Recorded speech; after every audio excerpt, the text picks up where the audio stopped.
welcome to In the Kitchen with Mrs. Jones, and today we're going to make a cheesecake. I love cheesecake. I was forever helping my mum making them, but I've got a special guest for us who's going to show me his own version. Who better than the lovely Kerry Griffiths? Hello, hello, hello. Hello. How are you? How are you? Good, welcome good. to Hello, the kitchen. everyone. Welcome to Glasgow. Again? And again. When did we meet, Kerry? I can't remember. Oh, good grief, years ago. I couldn't tell you. I think I came and did a class with you. You came down for a private lesson? Yeah. Or should we call it an audition? No, we had a good time that day. Yeah. We got some really good skills down. And then an invitation came my way to come here to this fabulous kitchen. To teach for, oh no, seriously, I'd like to transport this back to Cardiff where I come from and live in it. But yeah, come up here to teach for you once a year, ballpark. And we've never looked back since, really. Yeah, have we? good. Become firm friends. Well. Of course we have, of course we have. Kerry, we all know you for your royal icing. I know you do lots of other things because you do fabulous tutorials and all sorts of things. But what are you going to make for us today? Okay, it's the family favourite. As quite a few of you probably have read or heard before, I don't have an overly sweet tooth. I mean, I would reach for savoury and walk past an absolutely lovely display of desserts and everyone would go, he didn't eat the dessert. So when I do eat a dessert, I like a dessert that's not overly sweet, but it has a definite flavour to it. So what I'm doing is I'm going to do one of my family favourites. It's a recipe I came up with a few years ago, and it's actually a rustic ginger and lime cheesecake. And I like it because it's got the crunch of quite a thick base on it. I know most traditional cheesecakes have a thinner base. I like a thicker base. Basically, I can pick it up and eat it if I want it. Great. Also, when you cut it, you have that good old snap. And you know when you tin it, it's not going to break when you put it on the cake stand. And then you've got the zest of limes and fresh lime juice within it.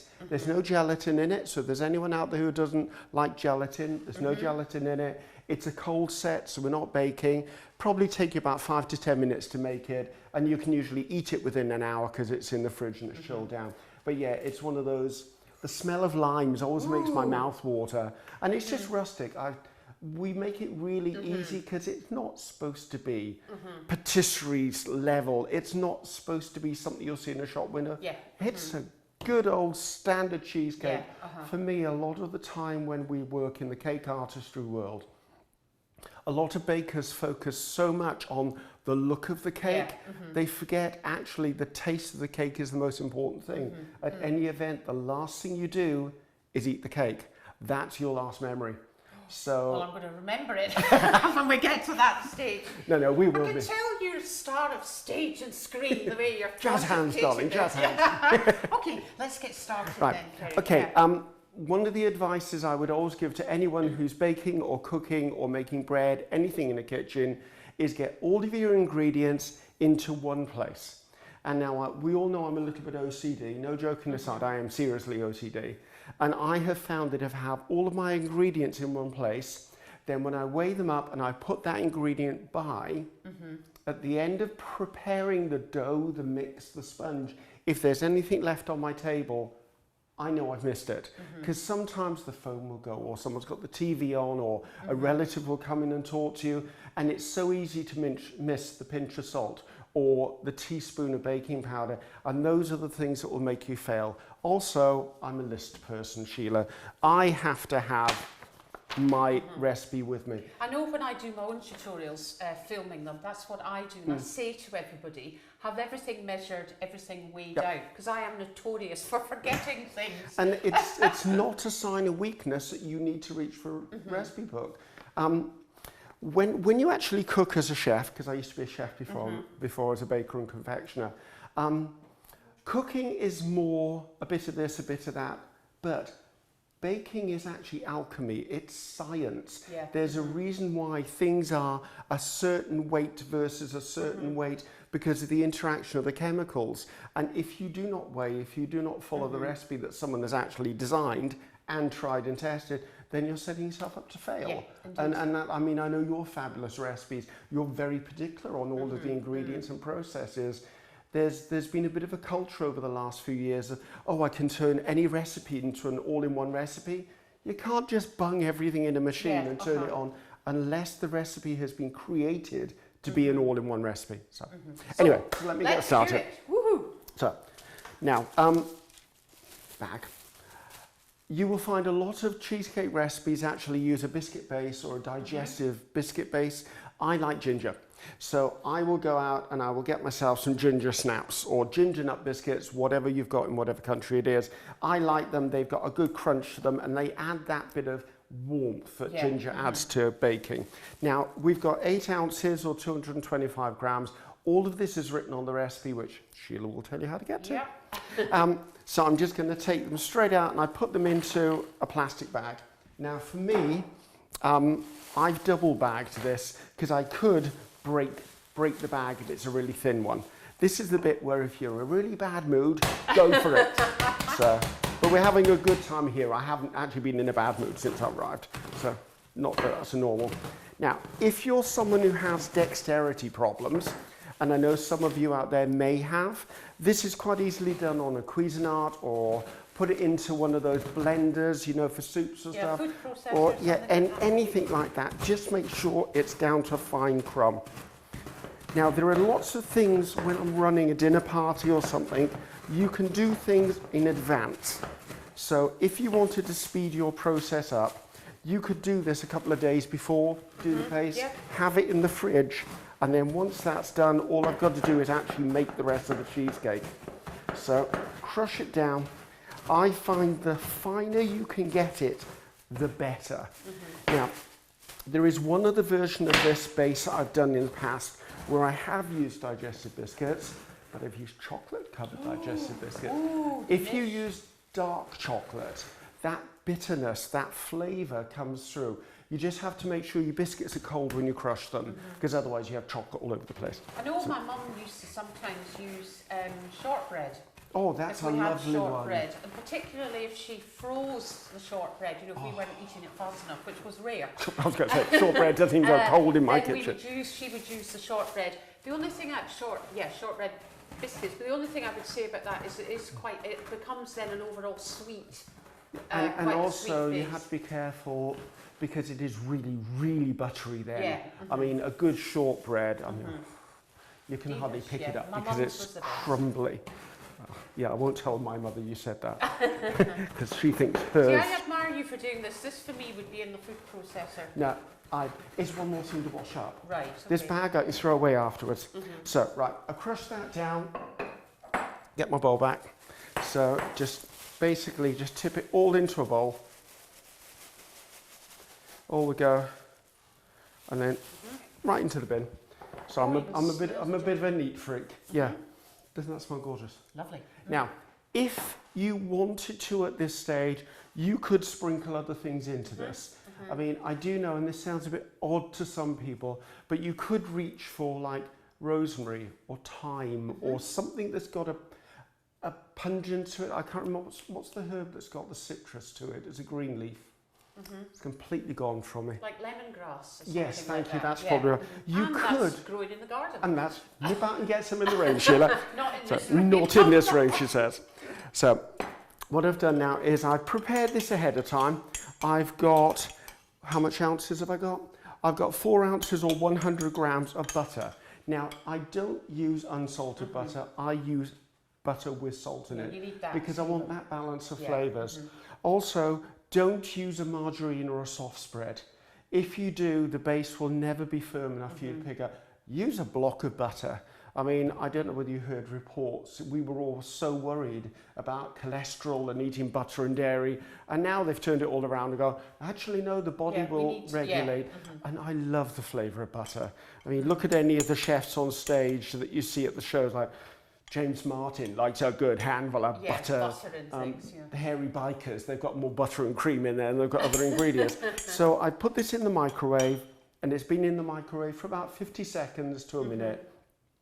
Or you can put it in a bowl with a pan of water underneath it, or you could just put it in a ceramic dish and just put it in the oven for a few minutes. You're not looking for it to bubble.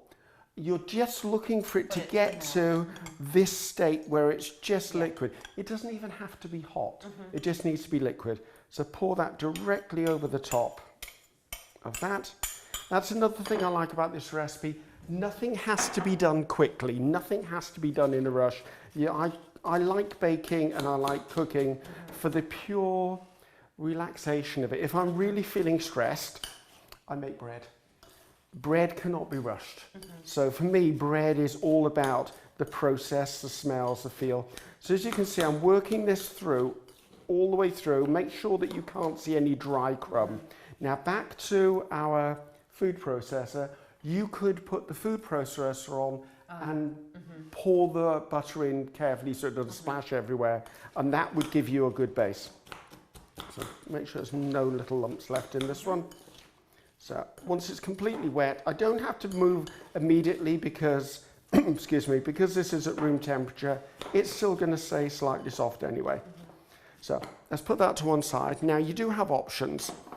I use an 8-inch round, loose bottomed, very loud noised cake pan.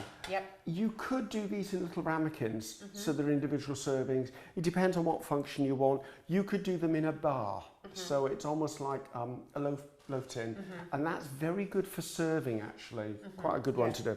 What I've done is I've used just a little bit of, I've got sunflower oil here, and I put the sunflower oil around the inside. Now we're talking just enough so that I can make things release. We're not talking about we're going to have that flavour, but I do want just a little bit around the edges. It just helps with the release. We're going to be putting a knife around it anyway, but I always err on the side of caution. So there you go. Right, moving on. Now in the base of this, where have I put it? Well, I've lost my disc of paper. It flew away. You definitely had one. I Shall I definitely get you another one? Yes, please. Okay. Can I have a circle of paper and the scissors? I put it down somewhere. See, this is what happens when I'm not concentrating, people. I definitely had one. I've obviously dropped it, or it's flown away to be a friend with somebody. Have we got a pair of scissors somewhere? Pair of scissors.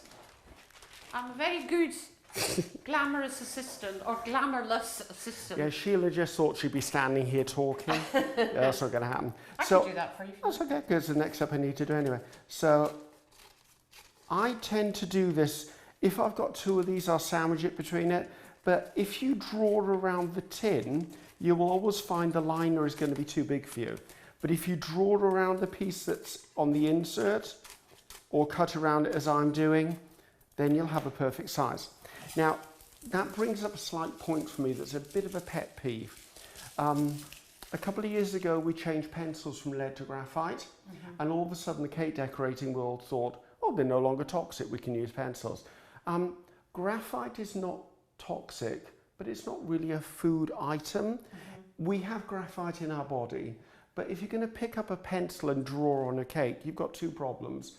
You're putting grey onto a cake, which could transfer, and to be honest, it's not really good working practice, because you don't know where the pencil's been before. So personal peeve, try not to draw on cakes. There are times when I'm doing a monogram or an inscription, I'll draw it onto the pastelage plaque, because I know that's coming off. But there's times to use it. Use a scribe, or use a pin, something like that. So anyway, popping that in there, and then it's as simple as just putting all of this right into this. Now the base will only take about 15 to 20 minutes to set perfectly, but what you'll find is you can put the topping on it straight away. So I'm actually going to pop this one in the fridge because we're working quite quickly here. So once I've got it reasonably evenly spread down my pan, I go and I'll grab a glass. Now, I'm talking about a tumbler or something that's quite solid. Don't use a really thin glass. You're going to be pressing down on this. You don't want to smash it and cut your wrist with it. But I am just literally coming around and pressing down. If you're someone who's a cake decorator, you could actually use a sugar paste smoother quite easily. Err on the side of caution when you're holding glass, people. We don't need any lawsuits, and we don't need any talented bakers and confectioners losing the feeling because we cut nerves. So right, that's enough of that. So this is going to go into the fridge for a few minutes. Into the enormous fridge. There you go, I can sit in there. Now we're going to move on to what I'm using here. Now, For this, I won't name brands, but I'm actually using a full-fat cream cheese. Don't go for the light version. Oh, no. It's a dessert anyway, people. If you're going to eat a dessert, let's have the real flavour of it. But I do think if you do not use the full fat, sometimes it doesn't set. properly. Absolutely doesn't set. So I've just taken it. This was in the fridge about 10 minutes ago. It's fine. I just want to break it up slightly to make it nice and soft and creamy. Now, I tend to use a whisk for this. I don't tend to use something like a spatula or a palette knife, but you could use one of these quite easily. I tend to find if I use a whisk, it just gives me a little bit more aeration into the thing I'm using.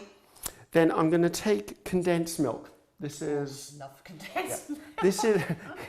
I remember as a kid, my father always used to make condensed milk sandwiches. Oh, I never had any of those. We had sugar sandwiches as well. I don't know whether it was a cultural thing. I was brought up in New Zealand and we used to have mashed potato sandwiches too. So you'd make real buttery mashed potato, put it between 2 slices of bread with some pepper. Yummy. We had some weird stuff when I was a kid. Well, I always remember my mum boiling tins of this. She would do about 12 tins, and then when she had a not food processor, what were they? Pressure cooker. Oh yes. They were all in there in layers, and then they were labelled and tucked away, and that's what she did for caramel shortcake. Yep, and... Or millionaire shortcake, as it's known as, Yeah, the one I shouldn't be eating. It's probably one of the sweet things that I really do eat. It's like, but it's so Moorish. Oh, really, that's one of the things, if you use a shortbread based on that, that's like, yeah, you're heading for a heart attack with that one. So I've actually got 8 ounces or 225 grams of condensed milk, and I put it straight in on top of this, and I'm looking now to mix it so that it's a nice creamy consistency. Now, there's some schools of thought that say that you should, with your cream cheese, work with it straight from the fridge rather than having it sitting out for about half an hour to an hour. And I noticed that it does hold its shape, it holds its consistency. And it doesn't separate. It doesn't separate if I take it from the fridge and use it immediately, provided all the other ingredients like the icing sugar and whatever are all at room temperature. Yes. And funny, I was doing a tutorial, when I was doing my trial for it here, before we filmed it, it all completely, well, I could see it was really runny, and I thought, I wonder why. And then when I did my research, people do suggest not to use But that does bring up another good point. If you find your cream cheese is separating, pour the liquid off before you use it, because the last thing you want, yes, it was part of the cream cheese. Is it called the whey? I think it's the whey. Called the whey? Yeah. Yes, it was part of the cream cheese to start with, but it's never going to incorporate back in. Drain it off. Right, so I've taken this, and as you can see, I've got a nice creamy consistency. Now into this, I'm putting the zest of 2 limes. You can put more if you wish. Love a lime. But we could use lemon. Lovely. I love that. Lemon, grapefruit is nice as well. My inspiration for actually developing this recipe was key lime pie. Yeah. I love key lime pie. So this is where the original idea came from this. You could add more. You can do this with oranges, any citrus fruit, but just know that because of the lime having a real powerful flavour and the lemon, they're the ones that will really add some punch. However, if you're doing grapefruit or blood grapefruit or one of the softer fruits, it's not going to be as pungent. But you could actually add zest into the base as well. Depends on how much you're doing. I would say if I was doing mandarin, because that's quite a delicate flavour, I would probably put some of the zest of the mandarin into the base as well, because it just helps it out. Our good friend Anna Maria Roche from Australia. Oh, not her. Not her again. Not her again. Good grief. She has citrus fruit growing in her garden, and I think there's nothing better than going out and plucking it off a tree. Being able to pluck it off the tree. Yeah. Oh, right. 6 tablespoons of lime juice. Now, it depends on where you buy your limes as to whether you're going to get 6 tablespoons out of the 2 limes you've zested. So options are buy an extra lime, or there's always a bottle of lime juice in my fridge, like there's always lemon juice as well. So, but you do need the 6 tablespoons, don't shortcut it. And if anything, this is the one thing that has to be most accurate. You put too much lime in there and you'll end up with a sloppy mess. So 6 tablespoons is 6 tablespoons, people, okay? So just dump that straight in on top of that. Now you will find as I incorporate this, there's a bit of a chemical reaction. It tends to get a bit firmer. Now, I don't know what the science is behind this. I've got a slight niggling feeling the acids are cooking the protein.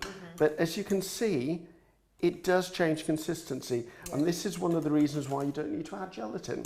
So, and because most cheesecakes they do add a gelatin, and for me, I'm like, I don't really like a lot of gelatin in things, so I only use it if I absolutely. So you've only just really combined that, Kerry. Yeah. You've not actually given it a good old whip. Nope, not at all. And the thing is, because I'm now going to be adding more ingredients, and they'll get further blended there. Right. So what we've got here is we've got 300 mils or 10 fluid ounces of double cream, Scottish double cream. Thank you.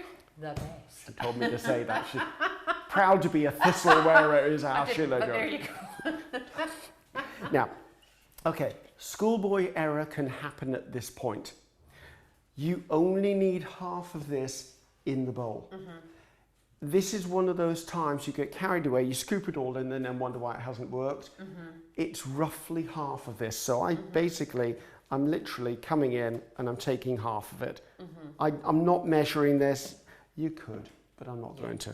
Life is too short. Now, this is where I fold it. So I'm sure when you've seen pastry shows before, you'll see where they stir it and cut it through. I'm not looking for a smooth consistency. I'm actually just looking to incorporate it enough. As I said, the whole recipe is very much about being rustic. Let's put that to one side.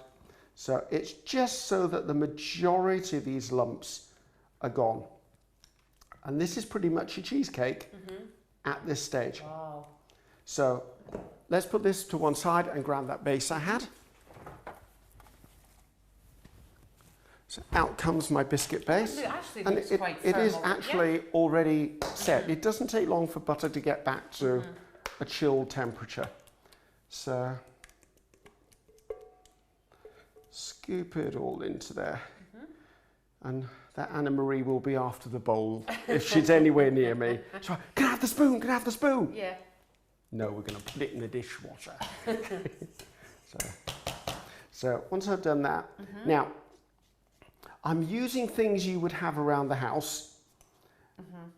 For the next bit, I'm going to use an angle palette knife. However, you could easily do it with the back of a spoon. Okay, so don't need a huge amount of equipment, and all I'm doing is I'm just working it gently so that it comes out to the outside edge.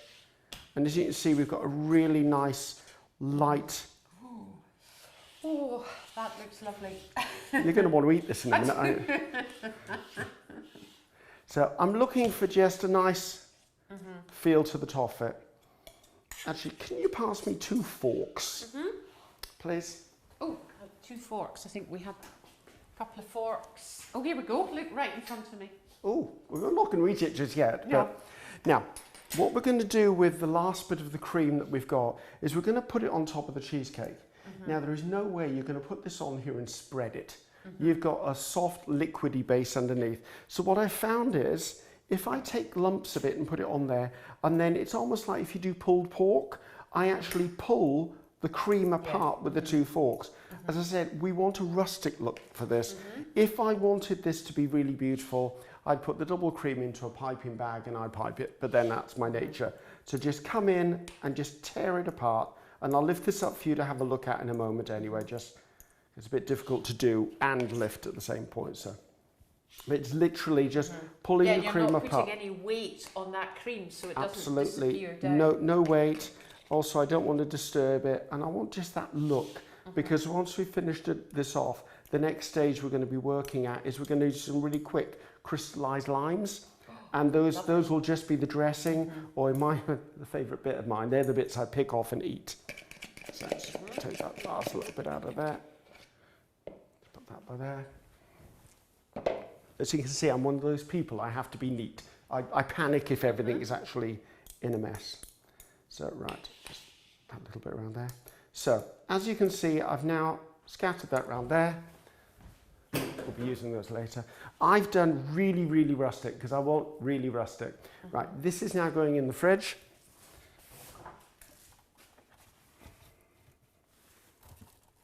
There you go, balanced in the fridge. Now, I would say within an hour you can pull that out and eat that. However, you can make it the night before and it's perfectly good. The life expectancy of this cheesecake is very short in my house because it gets eaten, but you need to be aware it's got cream cheese in. So with anything cream cheese, as you know, with cream cheese, buttercream filling, be very aware of the temperature of the room it's sitting in. You know, I'm joking here that it wouldn't last long in my house, but I wouldn't leave it out of the fridge for more than about half an hour, purely because I'm really conscious of filling and how things can go off. So now, the next bit we're going to look at, and I'm not going to do this live because we don't want to reposition cameras. So what I've done is, in this pan here, I've got 60 ml or 2 fluid ounces of water, and then I put into this 50 grams or 2 ounces of caster sugar. I brought it to a simmer so that it rendered down slightly. Then what I did is I cut my remaining lime into thin slices. When I say thin, I'm not talking I can see the window through it. I'm talking a couple of mils. So we drop those in, and I would let this simmer for about 2 or 3 minutes. You will find the flesh of the lime is likely to break down and pull away from the rind. That's not a problem. Once they've simmered, I will then take a plate of caster sugar. Now, I've given you a measurement of 4 tablespoons of caster sugar. That's purely because it's a recipe. If I said a bit of caster sugar, it's not very helpful. So make sure you have some caster sugar. Yeah, you've got quite a lot in that plate. Yeah. So I'll take them out then, drop them on there. Obviously, I wouldn't be touching this with my fingers if it was boiling. Remember, boiling sugar will just eat its way through your skin. So be very, very careful when you're using any sort of boiled sugar. Once I've done that, I would then use a spoon normally just to toss them over, because what we're hoping to do is to create something that will end up as nice little crystallized bits of lime, which are lovely to eat. Now, this is definitely something you can do way in advance. I mean, you could do these months in advance and keep them in an airtight container. It's one of those things. We have these in my house and I actually eat them from the fridge. A bit scary, but I do. So this would be something you could do if you had some limes, maybe, Definitely. or citrus fruit that were maybe just going off. Or that Anna Marie woman. Yeah. With her lime tree, which I'm With a little bit jealous tree, of. yeah. You could easily, it's one of those ways to use when you have a glut of fruit, like when fruit comes into season, like Victoria plums in this country are probably late August, September, October. The first thing I do is get a whole load of them and make jam out of them. And I think making something from a fruit when it's in season, the fruit has the right flavour. Whereas nowadays we have made the season for fruit. And I find that, 12 months I mean, it could be a thing of my age, but fruit doesn't taste like it used to for me. So put those one thing. Right, now, I've got here a cake dummy. This could be a jar, it could be a bowl, it could be anything, but it's what I need to actually help me get the thing out the pan. So can I ask you, Sheila, where have I put that palette knife to? I don't know. Oh, there it is. Could you get me a hot palette knife, please? Just run it under your super duper thing that she has this tap in this kitchen. You press down and turn it, and it pumps out scaldingly hot water. Here we go. Yeah, one I prepared earlier, she says.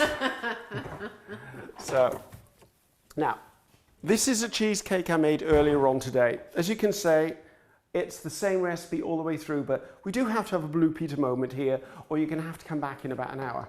So taking my hot palette knife, resting against the side of the pan or cake tin, just run it around, and that is purely just to make sure that when I depan it, it doesn't pull all of the stuff away. Now, I'm going to use this, as I said, gently push down. Oh. And wear it. Right, lift it out of the way. There we go. So, and where's the cake stand gone? Your cake stand's just there. Oh, look, I've got it all over me. Another joy of working in someone else's kitchen. Oh, lovely. Let's slide that to one side. Do excuse the apron, you can lick it later. Now, all we do now is we just take our little bits of lime and we literally just drop them on the top. And this will give you that whole rustic look. And voila, we have wow, that one looks ginger and lime delish. cheesecake, people. So would you like to get a knife, lady? Indeed I will. Do you know, Kerry, I'm just going to tell you a story. I found my bit of paper. Oh, See, I did prepare. we were having friends round for dinner. This is many years ago now. And I had made a cheesecake, but of course it was with gelatine and whatever. And so confident was I that in between main meal and dessert, while everybody was chatting, I came through to the kitchen. This is when we lived in our flat. I came through the kitchen just to sort the cheesecake. And when I opened the fridge door, I thought, that looks a bit wobbly to me, that cheesecake. And I thought, okay, it'll be fine. Anyway, did you hear the Scottish? Oh, that'll be fine. I got to do what you did I did it on a very large coffee jar. And the whole lot went all up my arm. Oh, so it's not the first time this has happened? No, not like this. I mean, seriously. Oh, running, really? Oh, you know? Lord. So, yeah, it was probably because the dummy was a lot taller than I normally do. To be honest with you, if I'm doing this, I usually use like a breakfast bowl or a small dessert dish, so it just has enough to go down. Okay. Ooh, we're going to cut this away. So, yeah. Something I didn't mention earlier on is you could quite easily do maybe a third less of the crumb base if you like cheesecake with a thinner crumb. As I said before, I actually like mine with a good old base to it. Ooh. There you go, young lady. Lovely. And I'm certainly having a piece of this. This is my breakfast, people. And mine. So, now we need to get ourselves those 2 forks that you had. I Kerry. put them in the sink in the boiling water over there. So, yeah. Knife to one side of you, lady. There you go. Now, there's another thing I like about this cheesecake too, and that is this. I can actually pick it up. So if I wanted to do little bite-sized cheesecakes for a party, I don't always have to have them so they're on a plate. So I can actually pick them up, so. Ooh. Can we taste? Dig in, lady. Dig in. Breakfast. Yum. There. Nice. Oh, that's lovely. It's just got that citrus afterbite to it. That's lovely. Before I put this in my mouth, thank you for inviting me to the kitchen, because I'm not about to talk with a mouthful of cheesecake like you're having to. No, it was an absolute pleasure. I hope you like this. Try variations, as I said. You can alter the biscuit base to be whatever you like. I mean, I do know a couple of people in America who I've shown this to, and they've used chocolate Oreos. So I mean, play it around. It's a basic recipe. The things you have to be aware of is the citric acid, which is the juice, is the thing you have to be accurate about, and the cream cheese and the condensed milk. After that, you can do what the heck you like. So I'm going to enjoy this. Yeah, perfect. Bon appetit, people. Cheers. Nice. Mmm. Mmm. I'm going to have some right back.